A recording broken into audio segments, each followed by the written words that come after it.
Good morning, everyone. Welcome to our second plenary session for this morning. My name's Stephen Howes and I'm the Director of the Development Policy Centre. If you're sitting on the stairs and you want a more comfortable seat, then you can go to the Overflow Lecture Theatre, which are in Acton and Weston. But welcome to everyone in this theatre and in the other two, and of course everyone who's joining us on live streaming for what I'm sure will be a very interesting session.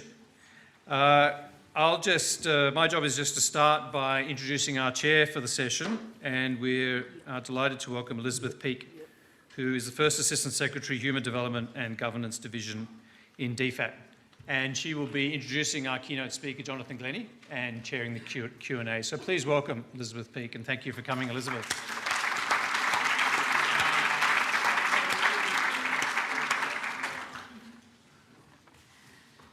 Well, good morning, everyone, and thank you, Stephen, for the introduction. May I first acknowledge the traditional owners of the land, the Ngunnawal people, and pay my respects to elders past and present. You're in for a treat today to hear Jonathan Glennie from the Yerp Lang Institute speak about paradigm-shifting ideas in development. But can I first say thank you to Stephen and his team for the conference. It's a highlight of the calendar and a great contribution to international development policy. I had the pleasure of having dinner last night with Jonathan, and also we were very privileged to have Jonathan speak at the Department of Foreign Affairs and Trade yesterday. So I know that his ideas will be provocative, and from our perspective within government, his ideas are very timely. They'll fall on very fertile ground because, as many of you know, the Foreign Minister and Minister Hawke have announced a refresh of our international development policy.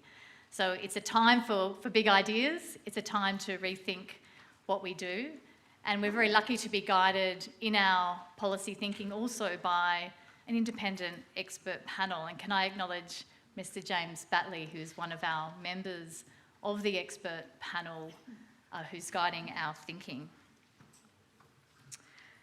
Jonathan is a writer and practitioner of international poverty and human rights. It's an area of focus. His area of focus is the changing nature of development. As I mentioned, he's from the Yerp Lang Institute, but he has you may have seen his a very impressive biography, and he's done many things, including working most recently at the Ipsos Institute. So without further ado, can I introduce Jonathan? Please join with me in giving him a very warm welcome.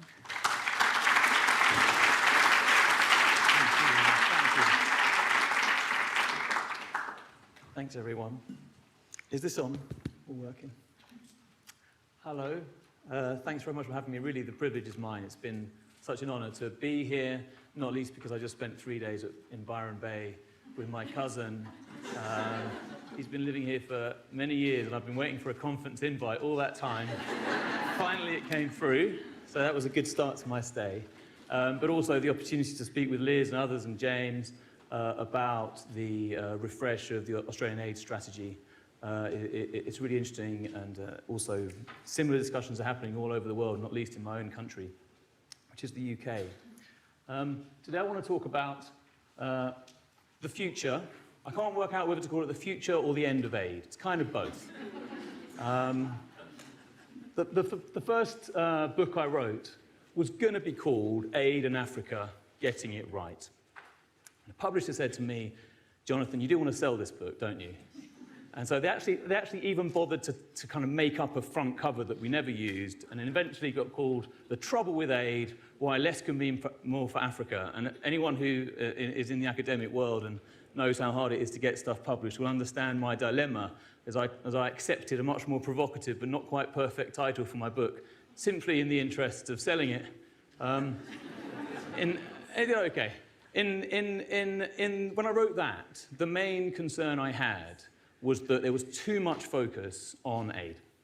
And the international development community, especially in the era of the MDGs, was all about how we can send money to resolve problems. And this book was about how, actually too much aid can be problematic for various reasons, which I'm not going to go into in this talk.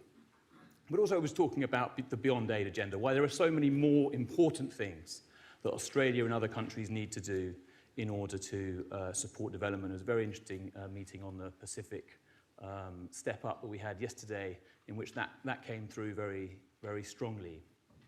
That was what I thought was the most important thing in 2010, to push the international development sector to look beyond concessional finance. The reason why I'm here today is because I think we actually face a different problem now. The Beyond ODA agenda, the Beyond Aid agenda, is being used as an opportunity to resile from the responsibilities of wealthy countries to send money and redistribute money internationally. So it's both correct that we need to think beyond aid. It's also quite a convenient excuse for those that want to basically gradually begin to diminish aid. So the point of this talk is to suggest an evolution in the way that we think about aid and concessional international public finance more broadly. At no stage, and I want to make this clear, would I claim that this is the most important thing there is for international development. Not at all. I haven't changed my mind on that. I can think of many things that are more important than concessional international public finance or aid to support international development, more important that the Australians and others need to do higher up in the development strategy. Nevertheless, what I want to emphasize is that there is still a really important place for concessional international public finance, aid and other kinds of money, and I think that's what's being lost. And I think this is an opportunity to change the way we think about it all and get it right really for the 21st century. So, as we were talking about how to finance the SDGs back in 2015, there was a big conference in Addis, and this phrase, billions to trillions, turned up. And the idea was, given the hugely more ambitious SDGs compared with the MDGs, the quote, billions from ODA would need to be replaced by trillions. And everyone talked about how to get the private sector on board and all of that. And there's a lot of truth in that. It just struck me, and it's increasingly struck me over the years, that while there is absolute clarity in the international development sector that we need to increase the finance from pretty much every source of development finance possible, there's absolutely clarity on the importance of increased domestic public spending, on the importance of more private finance and investment, more philanthropy. No one denies the importance, the great role that big foundations are increasingly playing, on increasing remittances. There is absolute confusion about the future of aid. And although in the documents it always says we need to increase aid or maintain 0.7, that's the standard UN line. When you go to actual meetings of, especially in donor countries, but also in any government or in civil society, the next 10, 15, 20 years of aid is in a state of confusion. I was at a meeting in China recently where a lot of the leading policy directors of the main traditional donor countries were there, including the Australians, and I came away with a kind of quite provocative thought, which I shared with you guys the other day. There's no other ministry in government which spends so much time questioning its own, the point of its existence. Like the Ministry of Transport does not sit there thinking, what are we doing in 10 years' time? The health ministry doesn't. No ministry does. The aid ministries and our own sector and even academics are hugely and highly expert in what they do. Very, very experienced, usually with many decades behind them. And yet the simple question, what's the role of aid in the 21st century to support development or sustainable development, it elicits either very different answers or quite a lot of silence. We know what the problems are, we know what the challenges are, but what's the role of this specific kind of money, concessional international public finance, for the 21st century? I don't think we're clear on it. So the point of this work is to, well, let me just say that I think there's a reason for that, and there are major paradigm shifts going about, and the move from the MDGs to the SDGs is one of the most important ones. So classically, we're taught to think that aid is meant to do itself out of a job. I'm from the civil society sector originally, Save the Children, Christian Aid and places like that, and that's absolutely the language we use. But also in the formal aid sector, that's the language that's used. So I could have used any quote, but here I put up Donald Kaberuka, who used to run the African Development Bank. Aid is not successful unless it has a sell-by date. If aid does not stop, it will have failed.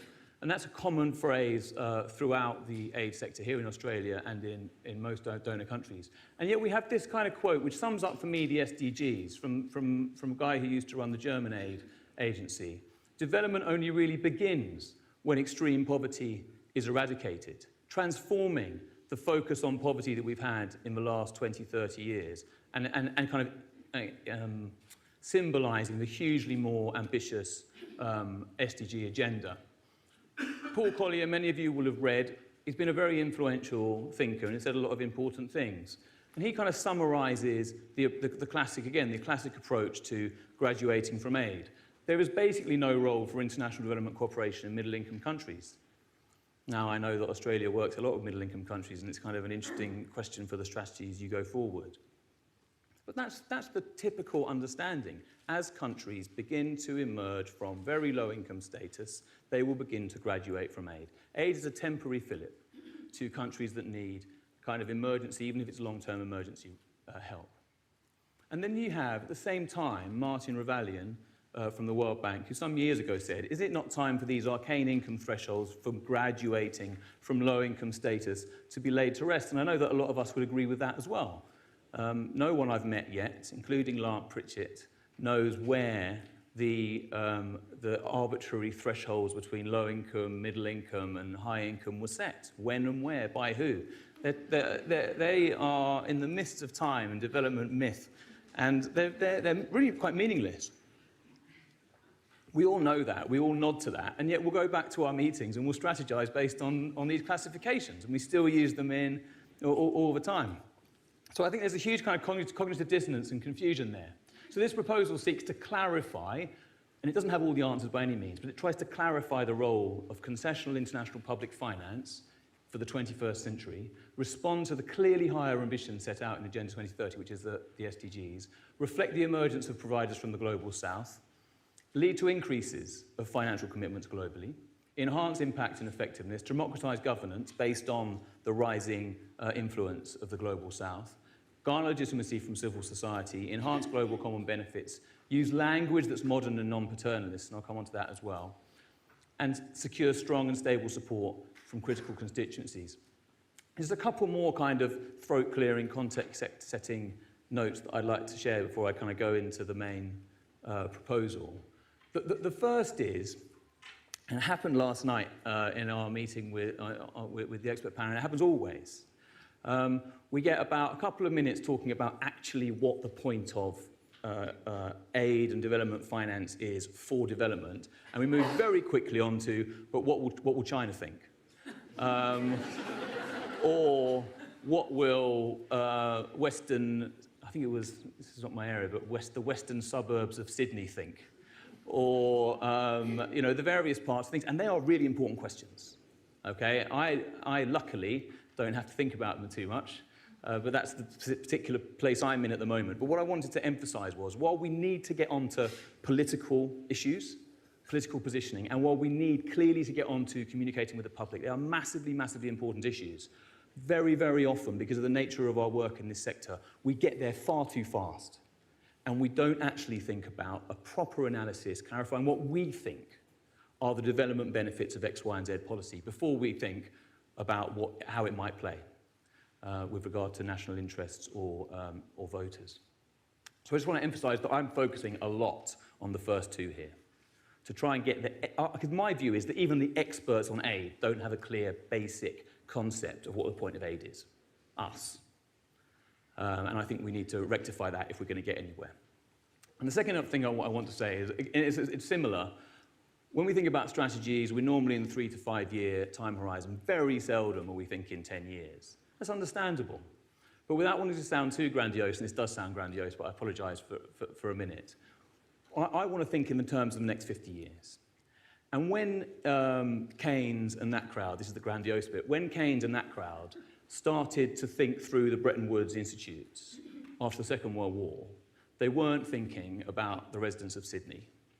In that sense, they weren't thinking about the kind of short-term political constraints. They were thinking big about how does the world respond to the massive challenges that it faces. What institutions and what theories do we need for the next 50 years? And pretty much, for all the critiques you have of the World Bank and the IMF and all of that, they got a lot of it right.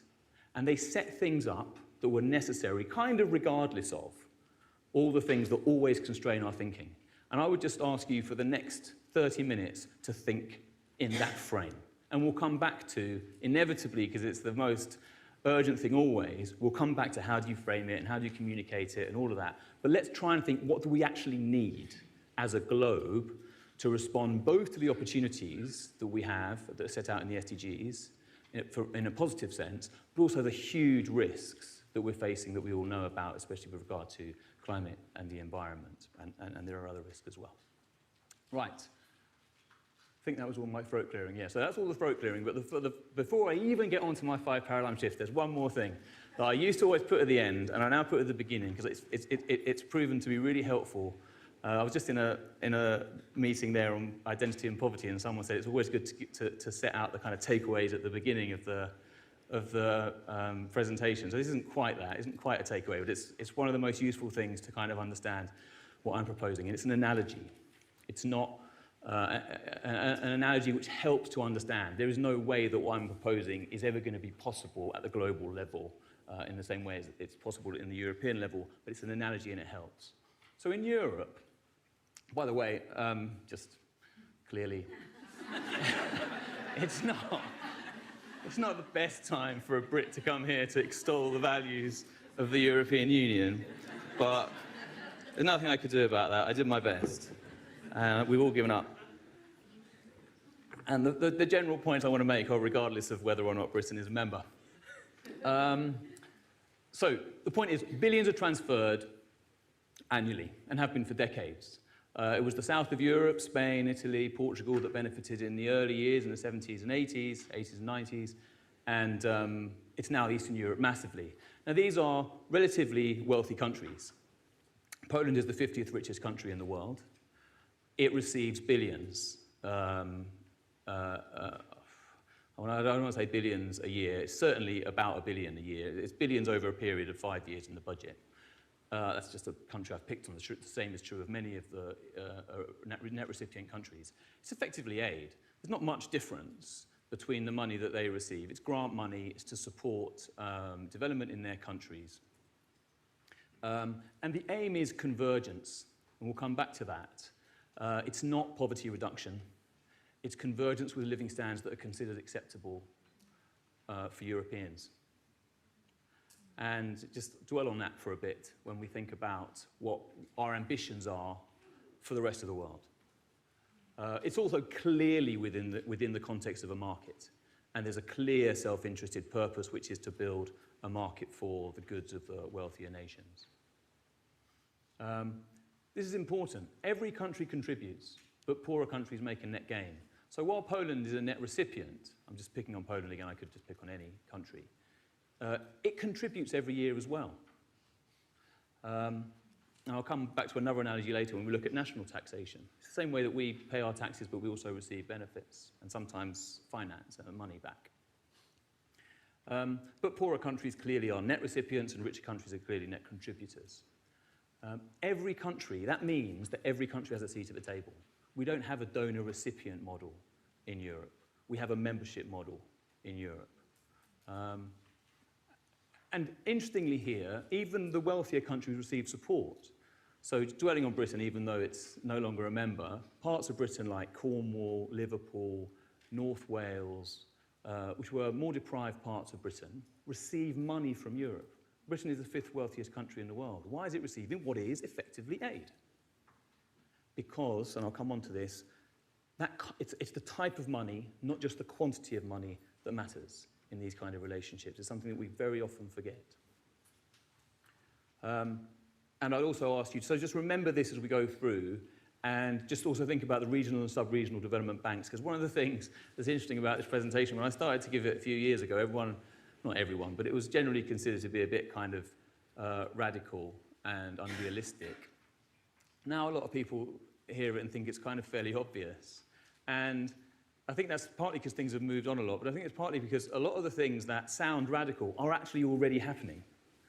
So that model that I just suggested about all countries contributing, all countries receiving, happens at the regional development banks already. And yet we don't conceptualize it like that when we think of aid. We still think north-south. When actually what I'm suggesting here is both, in some senses, a radical change in the way we think about aid and development finance. It's also just trying to reflect what's actually happening in some kind of theoretical way that we haven't yet done, because we're clinging to a lot for incentives with regard to communication to the public and raising money. We're clinging to outdated language and theories that are no longer appropriate.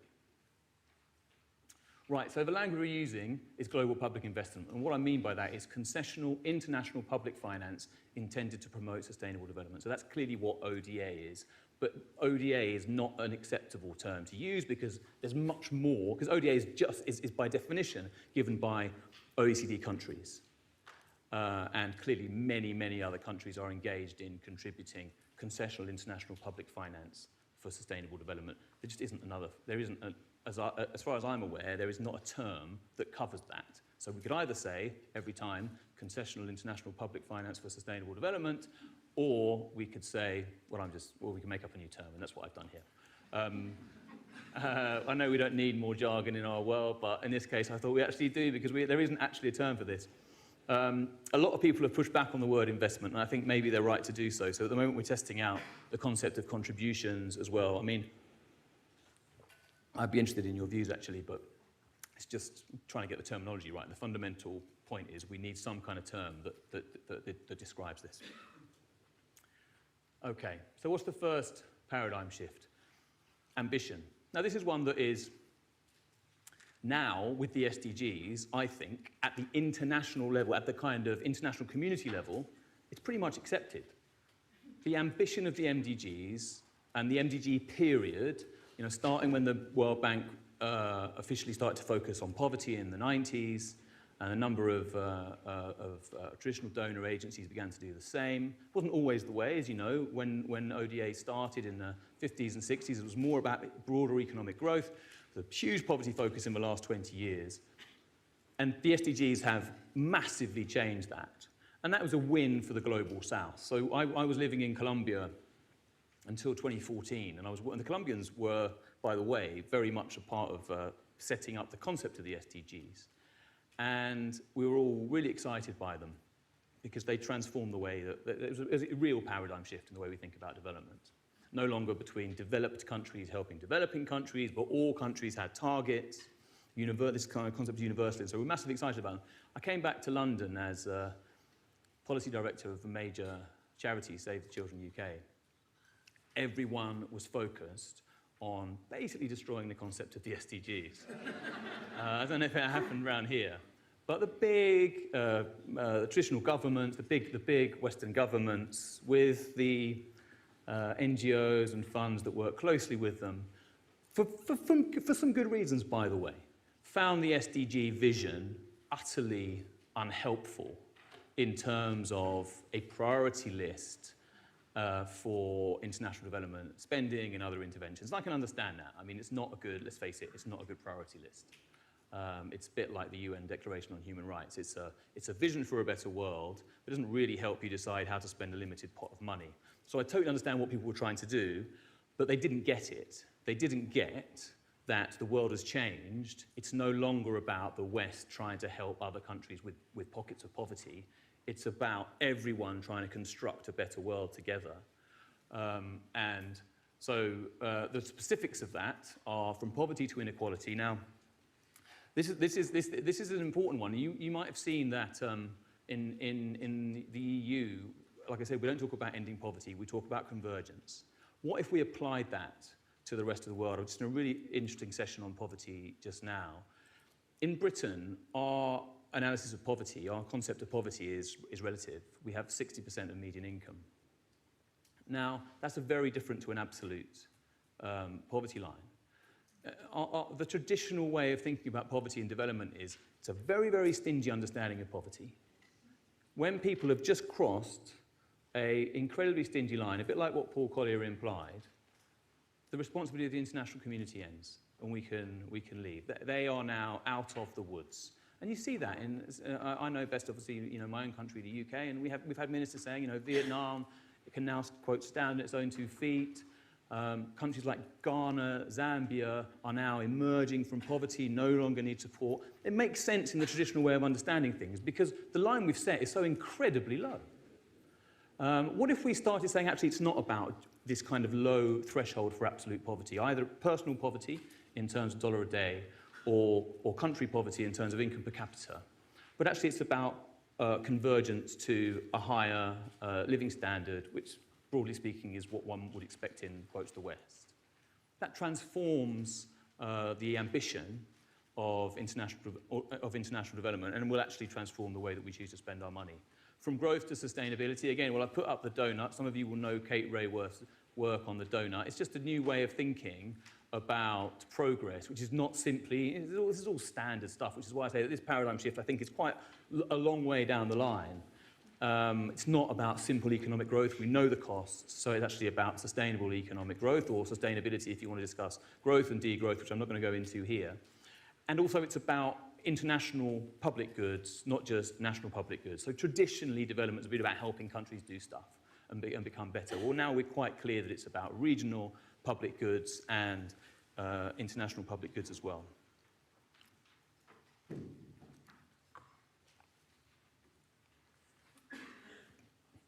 So all the ambition stuff, I haven't yet started to talk about what's the role of concessional international public finance in that. So we could all agree that that's the new ambition. It still doesn't yet say what's the point of this particular kind of money. And is the point that it slowly dies out, which is what traditional aid thinking says. And I think the fundamental mistake here is to think that all dollars are the same. Now, it's never a mistake we would make at the national level. So we would never say, right, we've got to fund health. Now, it's X billion that we need to fund health for everyone. Where can we get the money from? Oh, we can all be private. Fine, it's all private money. Or it's all philanthropy, it's all the Gates Foundation coming in. They'll pay for it all. That doesn't matter, that's fine.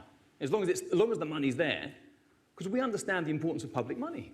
It's totally different. It's different kinds of accountability, it's different kinds of objectives, and I'll come on to it.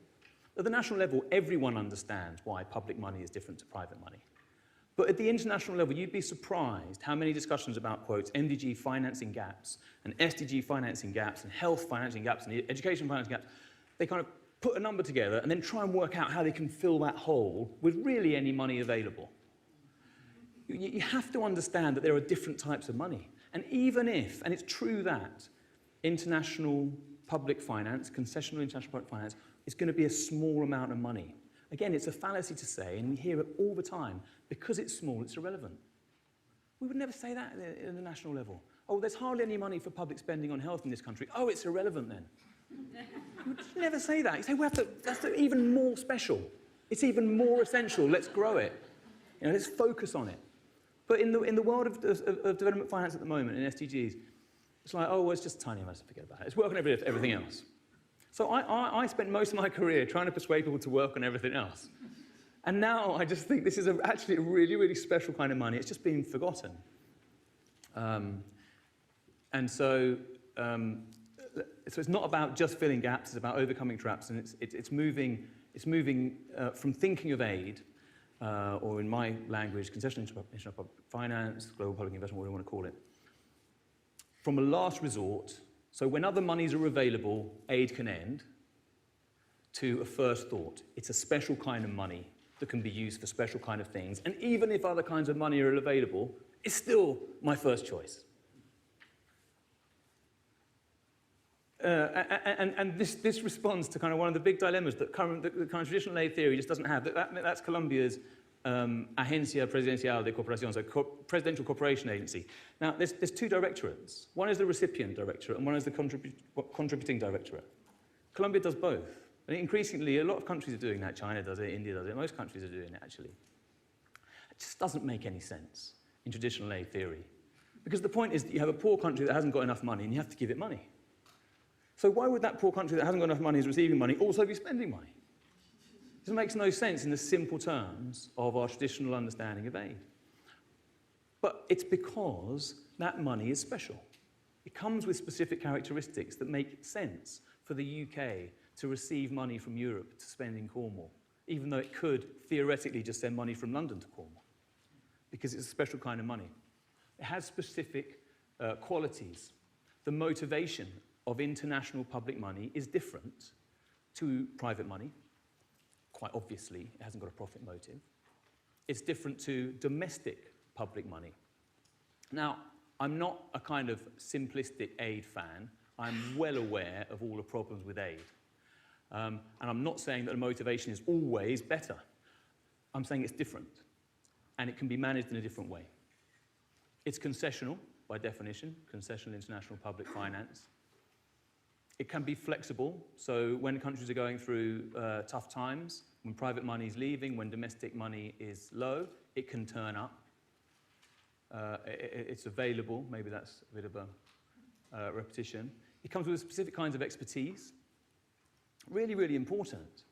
And some people say, and in fact Laurent was saying it the other day, sometimes it's not even the money that's the most important thing. And I was speaking to Uruguay and Chile on the continent that I live in, and they are annoyed and worried about graduating from aid and losing their access to funds. What they're most worried about, not most worried about, but they're also worried about, is losing the access to the whole international development sector and that sharing. And yes, theoretically that can happen without money, but it doesn't. You need money to back that. You need money to build these kind of relationships. The transparency and accountability, again, is different. Again, I'm not claiming that all aid is transparent and accountable, but the relationships are different, and the pressures are different, and the opportunities are different. And it can be sustainable in a way that other kinds of money sometimes aren't. So if you depend on national public finance for particular things, taxes, changes in government can have quite significant impact on particular populations or particular themes. And yes, clearly, our sector is incredibly faddish as well. But again, it's different. It can be complementary. So I hope, right, thank you. So I hope I'm not over-claiming for the wonderfulness of aid. What I'm saying is it's a specific and different kind of money that can be really important and really complementary.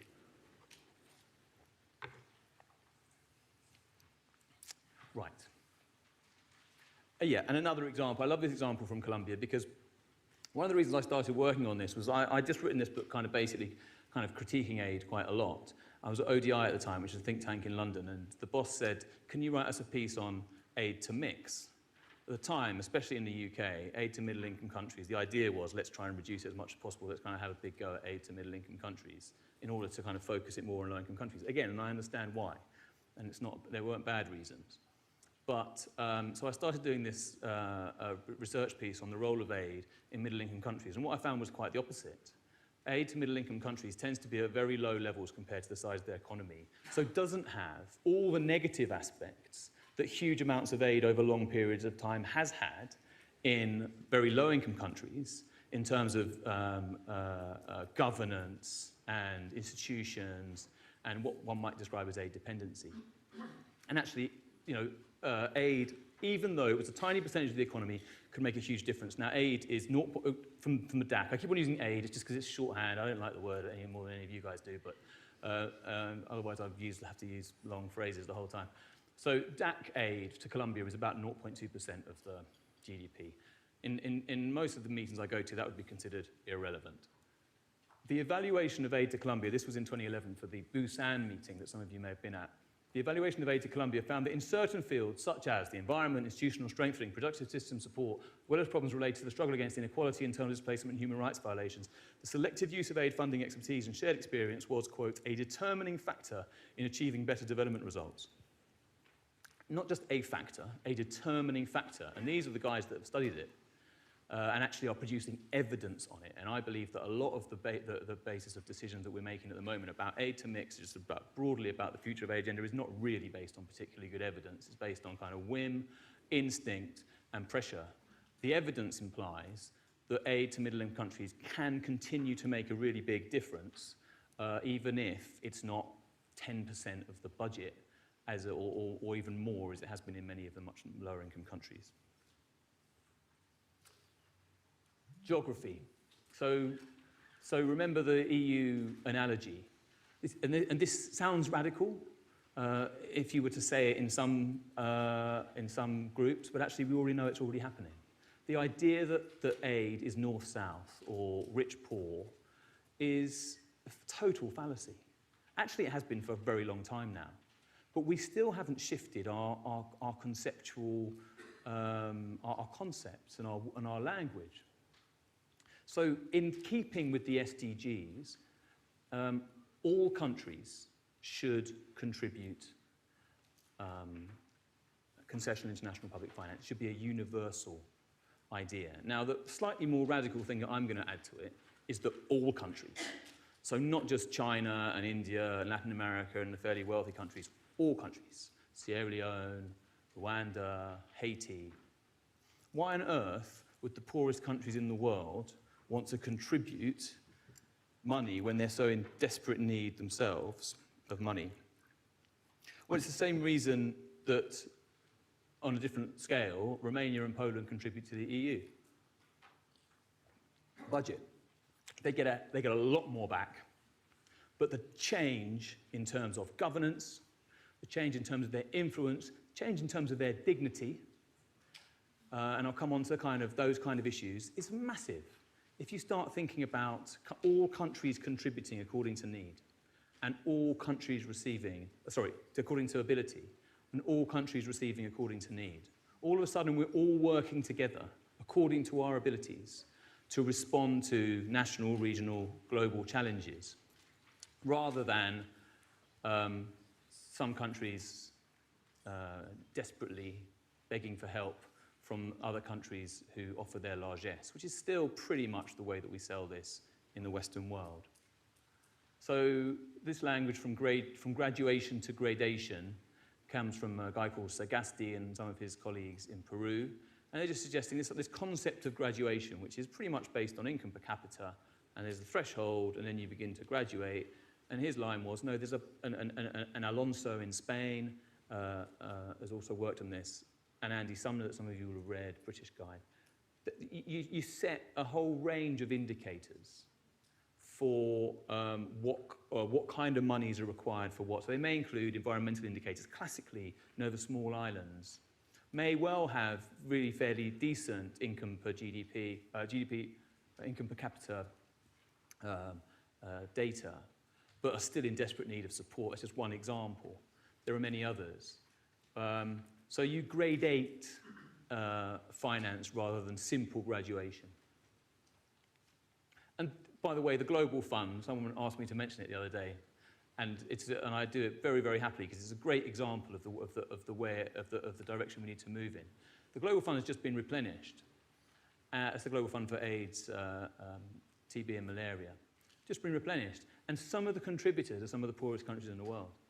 So some of you are nodding, you already know this, but countries like Rwanda, Nigeria, Zimbabwe, some of them have promised and haven't yet paid. Some of them have already made the contributions. And that's just an example of where we're already heading. This is not that radical anymore. This is happening. And we need to start to change the way our concepts and language to reflect that. Yep.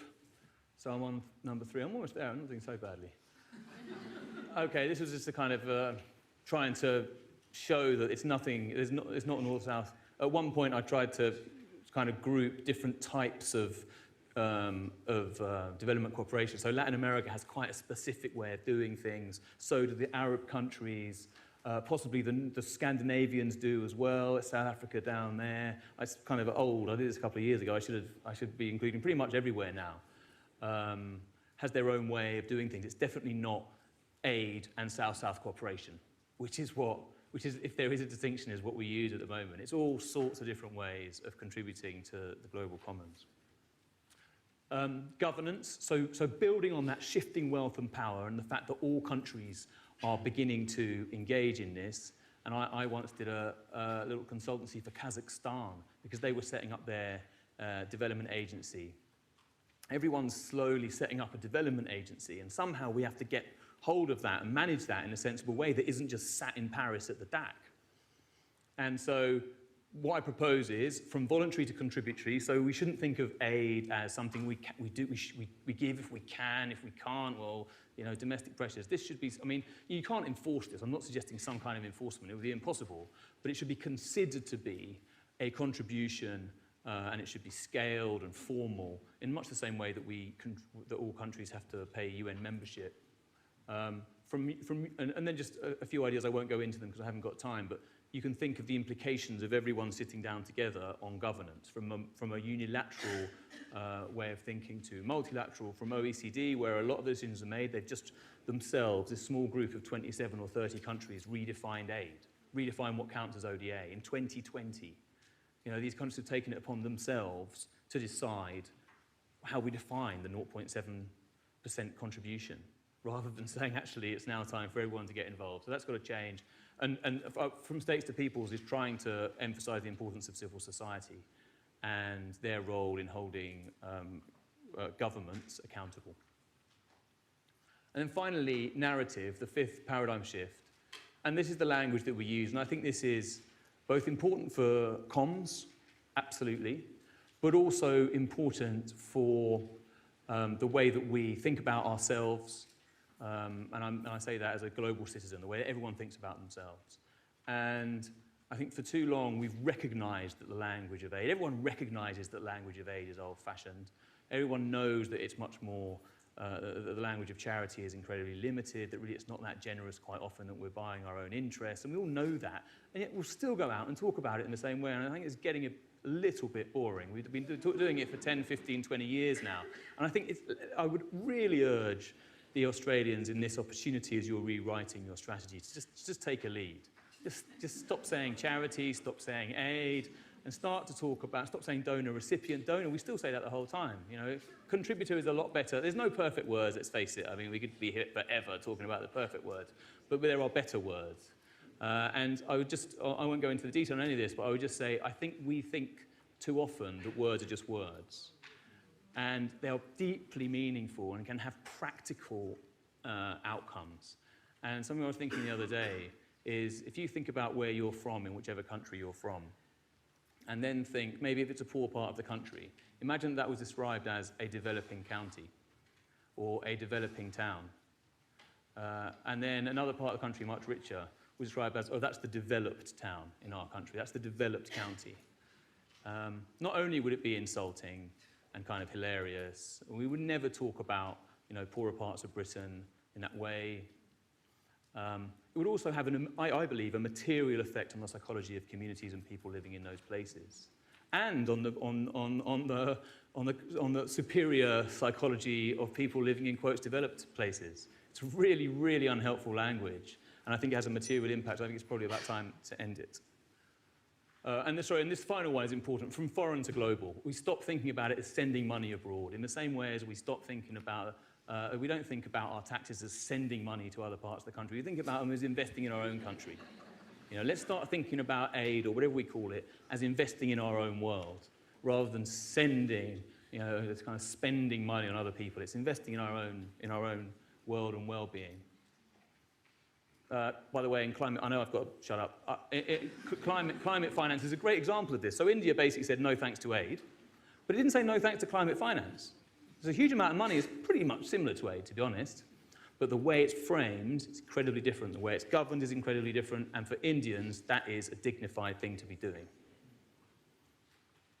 So this is the final analogy. Just again, it's a really bad graphic. I apologize. I did it myself. And I should get someone to help me with it. But basically it's saying, look, at the national level, we invest in our own well-being. Why don't we start thinking about it pretty much similarly at the regional level, I've already said, and also at the global level. It's a new way of thinking about stuff. And the major implication of this, finally, is that aid is not a temporary fillip. The basic thing we've always thought is wrong. It's actually an important and permanent, certainly for the foreseeable future, part of the global development financing landscape. And if you just remember, final point. In, at the beginning of the 20th century, national public spending, so our tax spend, was tiny. It was the beginning of something. And after, in the case of the UK, after 2 world wars, it was up to from about 10% up to about 30%. And now it's about 40% of GDP. So over a period of a century, it's become an absolutely standard part of our economy, for obvious reasons. And my suggestion is all this is, international public finance is going to be tiny compared with that. I'm not suggesting some kind of huge kind of global bureaucracy. But I'm suggesting that maybe it's 0.5%, maybe it's 0.7%, maybe it's 1%, but it's a permanent and a contribution. We're not at the end of something, we're at the beginning of something.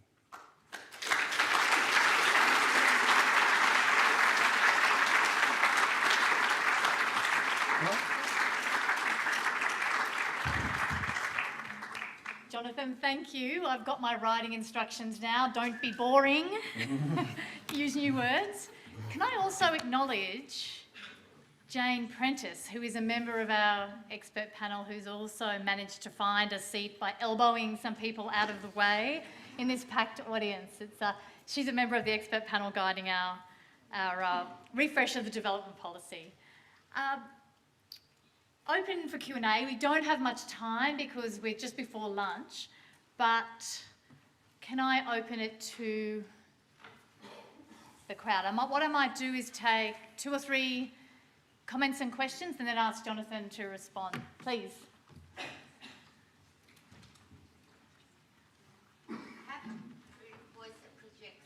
Yes. Luckily, Bernadette, you've got a good projecting voice, so you'll be fine. So it was more a reflection from listening to you speak. It was marvellous. And I was reflecting on the bushfires recently in Australia, and from all across the Pacific and Indonesia and some countries in Asia offered aid, if you like, to Australia, whether it be personnel or money. Vanuatu even made a pledge to Australia. Unfortunately, Australia did not take up a lot of those offers, or most of them. They did from the US and from Canada and Singapore, and more recently from Indonesia. And that made me quite sad, because it says more about us, and it says how we identify ourselves. And so your discussion around our region, and we don't see ourselves as in that way, is really challenging and would fundamentally change our relationships with our neighbourhood if we could make that leap for ourselves.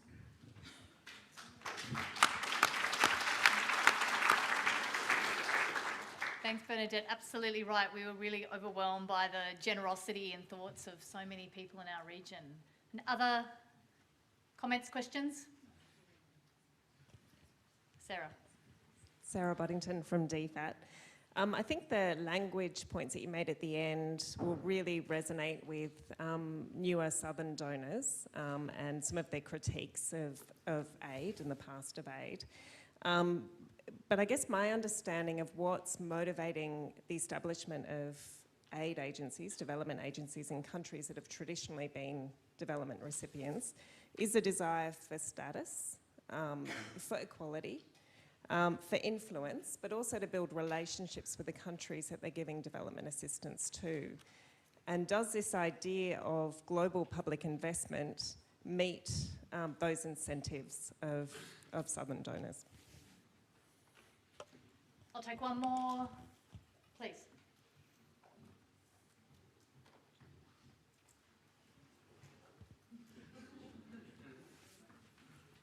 Patrick Kilby from the ANU. This is probably very wishful thinking, and I think you said this, none of this is new. The term emerging donors, I think, is very, very bad language. In the mid-70s, half of the world's aid came from the OPEC plus China plus others. And it'd be good to reframe the language which is more respectful, even historically. Yeah, that's a really good point. Yeah. Do you want to respond, Jonathan? Yep. So, just take that last one first, totally agree. I don't think emerging donors is, donors is annoying, emerging is annoying, totally agree with you. And that's an amazing fact. I come across that the other day as well. Is that in the 70s they were really, and China at that point was incredibly poor. On the point about the poorer countries of the region contributing, yeah, I'd heard that just in the last couple of days. It's astonishing, isn't it? And just a kind of side point, that the charity paradigm is actually a prison for the givers as well as the receivers. It's totally misunderstanding of ourselves, and it doesn't allow us to psychologically mature and move on. For that slightly lesser reason, it's also important to change. There's a really important point about why the motivations for other countries. Despite what you say, there are some countries that are emerging and setting up new agencies. And why are they doing it? And why China is certainly not new to this, but has definitely increased in the last 10, 15 years, huge spending abroad. And clearly the motivations are complex. I think it's important that we recognize that. One of the motivations is solidarity with poor people and poor countries.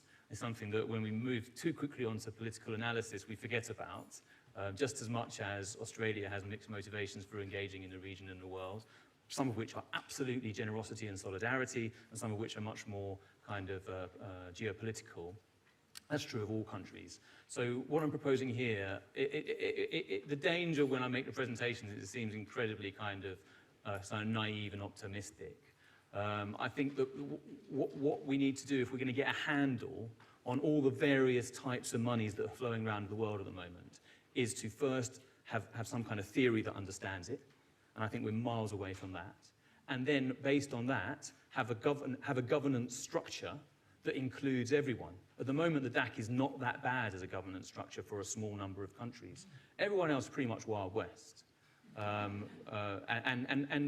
both let's just say South-South cooperation to differentiate from the DAC, they're quite happy to not be really regulated by anyone. It's pretty annoying to be regulated by people or to have rules. Also, recipients are quite happy, especially at the kind of presidential executive level, not to really be regulated by anyone. So the question is, how do we move to a situation over the next 5, 10, 15 years where citizens of the world have some kind of hold on this? Because actually, although it's a tiny amount of money compared to global GDP, it's a significant amount of money in many countries.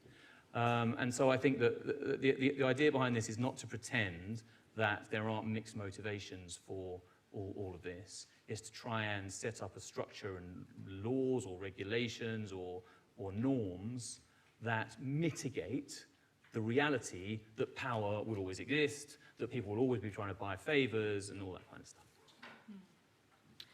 Thank you, Jonathan.